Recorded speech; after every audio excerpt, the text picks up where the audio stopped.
नमस्कार महाराष्ट्रातील सर्व विद्यार्थी मित्रांनो, स्वागत आहे आपल्या राष्ट्र नोकरी मराठी चॅनलवर। आज आपण भारतीय राज्यव्यवस्थेतील अत्यंत महत्त्वाचा घटक म्हणजे भारताचे राष्ट्रपती यांच्याबद्दल सविस्तर माहिती पाहणार आहोत। MPSC, तलाठी, पोलीस भरती आणि इतर स्पर्धा परीक्षांसाठी हा विषय अत्यंत महत्त्वाचा आहे। त्यामुळे हा व्हिडिओ तुम्ही शेवटपर्यंत बघत राहा आणि चॅनलवर जर का नवीन असाल तर चॅनलला सबस्क्राईब करून घ्या। पुढे बघूया आपण भारतीय राष्ट्रपती म्हणजेच राष्ट्रपती पदाची घटनात्मक तरतूद यामध्ये आज आपण सविस्तर बघूया। भारतीय राज्यघटनेतील कलम 52 नुसार भारताला एक राष्ट्रपती असतो। बघा, अत्यंत महत्त्वाची कलम आहे। अनेक पेपरमध्ये आपल्याला कलमाविषयी विचारले जाते, त्यामुळे कलम तुम्ही नोट डाऊन करत चला। त्यानंतर आपण पुढे बघू, सध्याचे राष्ट्रपती आहे ते म्हणजे द्रौपदी मुर्मू। भारत हा संसदीय लोकशाही पद्धतीचा देश आहे। मित्रांनो, हे गोष्ट तुम्ही आपल्या नोटबुकमध्ये नोट डाऊन करा। भारत हा कशा प्रकारचा आहे तर संसदीय लोकशाही पद्धतीचा देश आहे। त्यामुळे भारताचे राष्ट्रपती हे नाममात्र कार्यकारी प्रमुख असतात। अत्यंत महत्त्वाची IMP लाईन आहे ही। राष्ट्रपती कशा प्रकारचे कार्यकारी प्रमुख आहे तर नाममात्र कार्यकारी प्रमुख आहे, ज्यांना आपण नॉमिनल एक्झिक्युटिव्ह असे म्हणतात। तर प्रत्यक्ष कार्यकारी सत्ता ही कोणाकडे असते मित्रांनो, तर ती सत्ता असते ती म्हणजे भारताचे पंतप्रधान आणि मंत्रिमंडळ यांच्याकडे। बघा, आपल्याला प्रश्न नेहमी वारंवार विचारला जातो तो म्हणजे कार्यकारी प्रमुख आणि नाममात्र कार्यकारी प्रमुख। यामध्ये अनेक विद्यार्थी मित्र कन्फ्यूज होतात। त्यामध्ये एक लक्षात ठेवा, नाममात्र कार्यकारी प्रमुख म्हटल्याबरोबर आपल्या लक्षात आलं पाहिजे ते म्हणजे राष्ट्रपती, आणि ज्यांच्याकडे प्रत्यक्ष सत्ता असते म्हणजेच प्रत्यक्ष कार्यकारी सत्ता ज्यांच्याकडे असते ते म्हणजे प्रधानमंत्री आणि मंत्रिमंडळ। या प्रकारे लक्षात ठेवा। आता बघा, राष्ट्रपतीची निवड कशा प्रकारे होते, त्यासाठी कुठली कलम आहे हे देखील बघूया आपण। राष्ट्रपतीची निवड अप्रत्यक्ष पद्धतीने केली जाते। बघा मित्रांनो, इथे काय दिलं आहे आपल्याला, अप्रत्यक्ष। राष्ट्रपती हे अप्रत्यक्ष निवडले जाते, पण कशा प्रकारे ते देखील पाहूया। त्यांच्या निवडणूक मंडळामध्ये कोण कोण असते ते बघूया।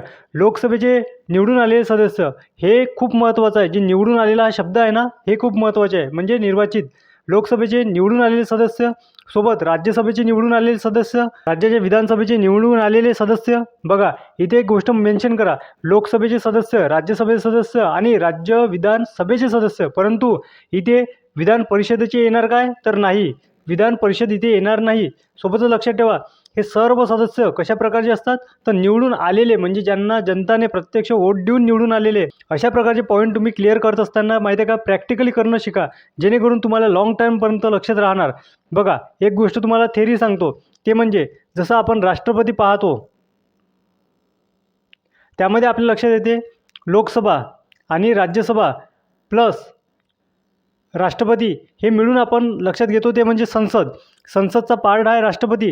परंतु त्यांच्या निवडणुकीत कोण कोण भाग घेतात तर ते म्हणजे राज्यसभा आणि लोकसभा यांचे नॉमिनेट न केलेले, म्हणजेच फक्त प्रत्यक्ष निवडून आलेले सदस्य, सोबतच राज्यांचे विधानसभा जे असते त्यांच्यामध्ये निवडून आलेले सदस्य, परंतु विधान परिषद येणार नाही इथे, हे नोट डाऊन करत चला। सोबतच सर्व सदस्य कसे पाहिजे, जे प्रत्यक्ष जनतेने निवडून दिलेले, नॉमिनेट चालणार नाही। आणि त्यानंतर पाहू आपण निवडणूक पद्धत। राष्ट्रपती यांच्या पदाविषयी निवडणूक पद्धत कशा प्रकारे असते, कशा प्रकारे निवड केली जाते तर बघा, एकच हस्तांतराने मत पद्धत म्हणजेच सिंगल ट्रान्सफॉर्मेबल वोटिंग, म्हणजेच कशा प्रकारे बघा, आता इथे आपण एक लक्षात ठेवू, ते म्हणजे सिंगल ट्रान्सफॉर्मेबल वोट म्हणजेच काय होते नेमकं, तर यामध्ये लक्षात घ्या, प्रमाणानुसार प्रतिनिधित्व पद्धत ही एकदम महत्त्वाची आहे। ठीक आहे, तर तुम्हाला पेपरमध्ये नेहमी विचारणार, इथं क्वेश्चन पडू शकते, एकच हस्तांतरित मत पद्धत याबद्दल आपण आणखी अगर माहिती पाहतो तर ते आपल्या नेक्स्ट व्हिडिओमध्ये तुम्हाला व्यवस्थितरित्या समजावून सांगणार आहे।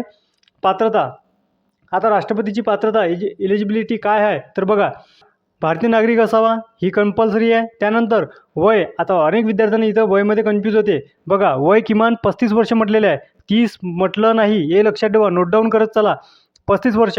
सोबतच लक्षात ठेवा, भारताचे उपराष्ट्रपती यांना देखील किती वर्ष लागते तर ते म्हणजे 35 वर्ष, म्हणजे दोघांची वयाची मर्यादा ही सारखीच आहे।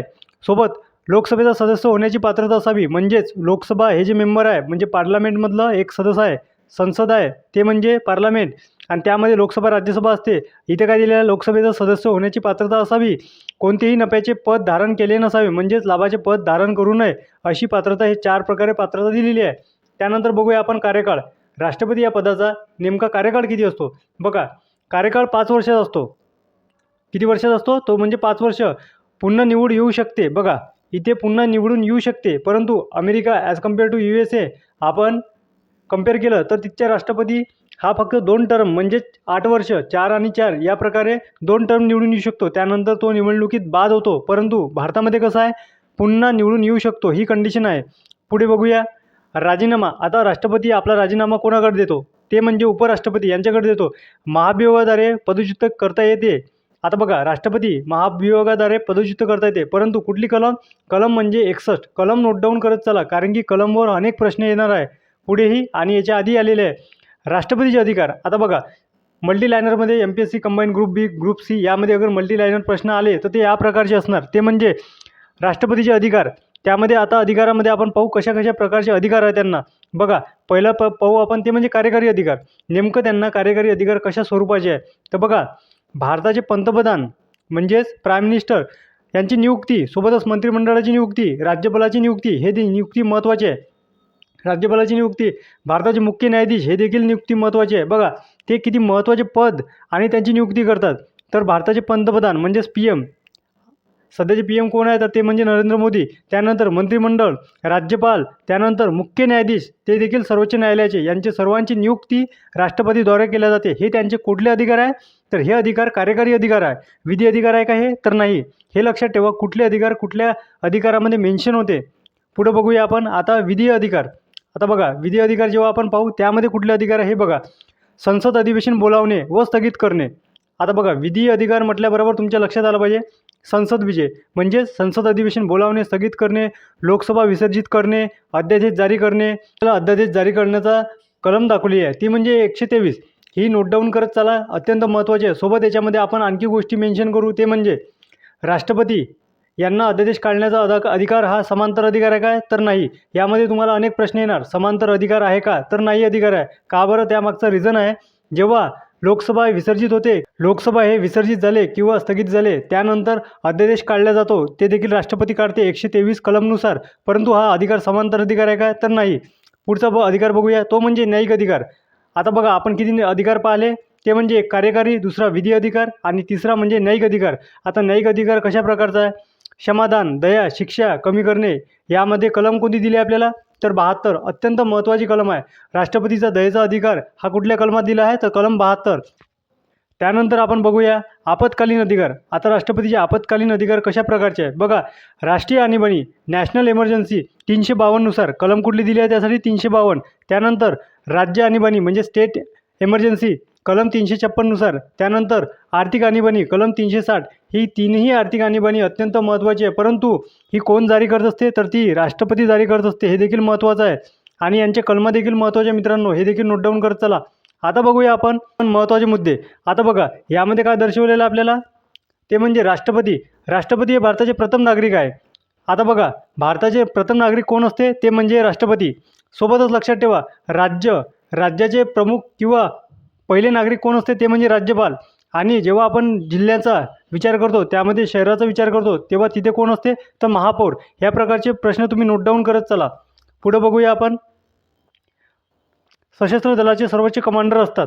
बघा हे इथे मेन्शन केलं आहे कलम 53 हे मेन्शन केलेलं आहे. काय तर सशस्त्र दलाचे सर्वोच्च कमांडर असतात. त्यानंतर संविधानाचे रक्षक मानले जातात. राष्ट्रपती हे संविधानाचे रक्षक मानले जातात. हे देखील महत्त्वाचं आहे. आता बघूया आपण महत्त्वाचे 10 प्रश्न. बघा यामध्ये आपला पहिला प्रश्न आहे भारतीय राज्यघटनेतील कोणत्या कलमानुसार राष्ट्रपती पदाची तरतूद आहे तर बघा या प्रश्नाचं करेक्ट उत्तर आहे ते म्हणजे कलम 52 जे की आपण पाहिलेलं आहे. पुढचा प्रश्न भारताचे पहिले राष्ट्रपती कोण होते तर या प्रश्नाचं उत्तर आहे ते म्हणजे डॉक्टर राजेंद्र प्रसाद. त्यानंतर पुढचा प्रश्न बघूया राष्ट्रपतीचा कार्यकाळ किती वर्षाचा असतो तर राष्ट्रपतीचा कार्यकाळ किती वर्ष असतो 5 वर्ष म्हणजेच ऑप्शन बी. पुढचा प्रश्न बघूया तो म्हणजे राष्ट्रपतींना क्षमादानाचा अधिकार कोणत्या कलमानुसार दिला आहे तर कलम 72 म्हणजेच 72 नुसार दयाचा अधिकार आहे. त्यानंतर पुढचा प्रश्न राष्ट्रपती अध्यादेश कोणत्या कलमानुसार जारी करते तर या प्रश्नाचं उत्तर आहे ते म्हणजे कलम 123.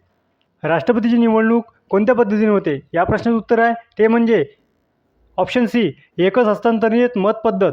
राष्ट्रपतीवर महाभियोग कोण लावू शकतो तर या प्रश्नाचं उत्तर आहे ते म्हणजे संसद. अनेक विद्यार्थी मित्र कन्फ्यूज होणार ते म्हणजे सर्वोच्च न्यायालयामध्ये, परंतु अशा प्रकारचा प्रश्न नेहमी तुम्ही नोट डाऊन करत चला जेणेकरून तुम्ही वारंवार वाचसान तर या प्रकारचा प्रश्न तुम्हाला परीक्षेत आला तर या प्रकारचा प्रश्न तुम्ही नेहमी इझी सोडवसान. बघा काय दिलेलं आहे आपल्याला महाभियोग कोण लावू शकतो तर या प्रश्नाचं उत्तर संसद आहे. पुढचा प्रश्न राष्ट्रीय आणीबाणी कोणत्या कलमानुसार जारी केली जाते? तर या प्रश्नाचं उत्तर आहे ती म्हणजे 352, परंतु आपल्याला दिले आहे 356, 360. तर बघा इथे काय दिलं आहे, राष्ट्रीय आणीबाणी. राष्ट्रीय आणीबाणीची कलम फक्त आणि फक्त 352 आहे, परंतु जेव्हा आपल्याला राज्य आणीबाणी विचारले तेव्हा ही कलम लागणार 356, परंतु जेव्हा आर्थिक आणीबाणी म्हटलं तेव्हा 360 आणि राष्ट्रीय आणीबाणी म्हटलं लक्षात ठेवा ते म्हणजे कलम 352. पुढचा प्रश्न आता बघूया, भारताचे सध्याचे राष्ट्रपती कोण आहे? तर या प्रश्नाचं उत्तर आहे ते म्हणजे द्रौपदी मुर्मू. पुढचा प्रश्न, भारताचे राष्ट्रपती सशस्त्र दलाचे काय असतात? तर या प्रश्नाचं उत्तर आहे सर्वोच्च कमांडर.